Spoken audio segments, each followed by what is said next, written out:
so many weeks, because everyone is doing different things early in the morning. So what a blessing to have Anastasia with me, and Mike, and the jingle. Great. And we have one person already watching us, 2 people already watching us. Wow. That is amazing. We actually were trying to, before we started, we were afraid to press the go live, because we're thinking, what are we going to say? What are we going to say? And then we started saying so much. Like, let's press and it. then Anastasia said, mate, just press the button, for goodness sake, because actually we're saying some interesting stuff. So we first of all started by saying Isaiah. I'm always afraid to comment on Isaiah. It is a harsh text. It's difficult, isn't it? And it's full of prophecy and interesting stuff. And lots of kind of like people doing bad stuff and prophecy being sort of brought out, doom and gloom and stuff. And this reading addresses women specifically. Yes! I really was very interested about. Yeah, that's fun. Rise up, you women who are at ease, and hear my voice. And it's nice to hear something directed, especially at women, to recognize them as an active part of society and just... Yeah, exactly. That they matter, what they do matter, and they need to be aware and mindful and careful of what they do. Yep, exactly. That was really interesting, and I loved your comments about the villainies of villain. Wasn't that great? It's the villainies of the villains and the deceits of the deceivers and the lies. It's beautiful. It's such beautiful poetry, isn't it? Mm-hmm. And this lovely thing: for fools speak folly, and their minds plot iniquity to practice ungodliness. There are lots of interesting thoughts there about erring from the way, about being foolish. It sounds a little bit reminiscent of, the tree by its fruit. So the villains, they produce villainies, the deceivers, they produce deceit. So everybody does their own thing, but then justice will actually come in the end, overall. And he says at the end, he says, my people will abide in peaceful habitation and secure dwellings and in quiet resting places. And the forest will disappear completely. It's interesting.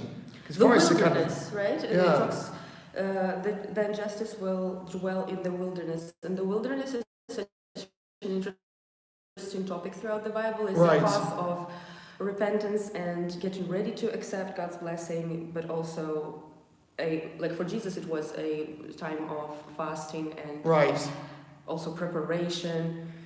So interesting. It's about wiping out cities and forests. And it's mentioning, actually, Vera just made a very good point here.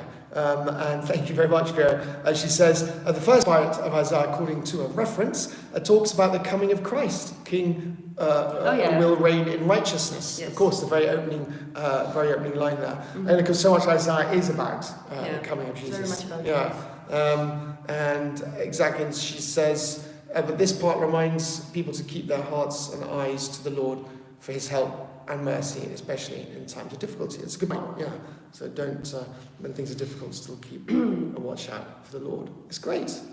Should we move on? Yes. Yes, excellent. So Matthew, lots of Matthew at the moment. This is one of those passages we need Malcolm. We need our Malcolm here. He loves this one, actually. Yeah, he does. I know one thought exactly. that he has. You say better, because I think we're all about to say Malcolm's thoughts. Yes, so Malcolm loves this passage because the woman asks Jesus to have mercy on her, for her daughter is oppressed with a demon. Right.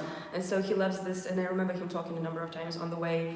We can pray for each other, asking God to have mercy on us and bringing other people's problems forth. But is that what you were going to say? No, it's not actually, but it's very interesting. There's another point, because there's some controversy in this particular passage, because people often jump on the thing where he says, he answers, it's not fair to take the children's food and throw it to the dogs. And some people say, this is quite a harsh review. And I really like my dog. Exactly, we like our dogs, right? So is that an insult? Is that a comment? But it's quite interesting, a lot of people jump on that. Yeah. A lot of comment gets kind of, I think some of maybe perhaps gets a bit het up in the use of the word dog. And I often wonder, it's like, and also dogs were quite negative back then, weren't they, generally? And they are still in the Muslim culture, they're supposed to be animals and untouched, or if you touch them, you have to shower. Right, so it's quite interesting, the use of the word dogs there. And that does spark a lot of debate. We need Malcolm again here to kind of unravel that a little bit more. But beyond that, there is the same idea that Vera pointed out about persevering through hard times, and how this woman, she just does not take no for an answer. She needs her daughter healed. It doesn't matter. She doesn't take offense. She doesn't take doesn't get discouraged, and she even when she has been persistent. It doesn't matter, and that's when he commends her for her faith. Even though she's been called dog, do you know what I mean? Yeah. Whether that was an insult or not is a debatable point, but she was called a dog. Well, I think it was meant a little bit. Yeah, but not an insult, but you're lower than people who I came for. You're not my target. My target audience. But it is interesting now, isn't it? And when she comes back, she's not put off, is she? It's well, even the dogs eat the crumb, so give me a crumb. And I think it's really amazing. I really wish good. I could pray like that and just be. Yes, I don't deserve it. Yes, maybe I'm a dog. Maybe I'm less than a dog. Maybe I'm a cockroach. But can I please have this thing? Can I please have my daughter saved? She's just very confident in her request. It's just amazing. And also I think because it is also about outsiders asking to be let in. I also think there's something very interesting in that. The idea is that some people think, oh, I would never ask that person, or I'm not part of this, or I'm excluded, but it's somehow you're not. You don't exclude yourself, just go. Don't exclude yourself. Exactly. That's such the point. I think people often do, exclude themselves. Then he says, "No, woman, great is your faith. Let it be done for you as you wish." And now we have her in the Bible forever. Imagine how many people have read about her just because she did not back down. She was that's a good proud. point. She was not proud. She was not easily hurt. She was just, please help. Doesn't matter. Okay, please help. And it's lovely. It's lovely actually because a woman plays a very important part of this story, and it sort of brings us back to rise up, you women who are at ease. Hear my voice. You can place some daughters, listen to my speech. Isn't that sort of nice connection there? Because she is listening to his voice, and she's gonna ask for what she seeks. Exactly. Yeah. Great. Okay. So, Vera, thank you very much.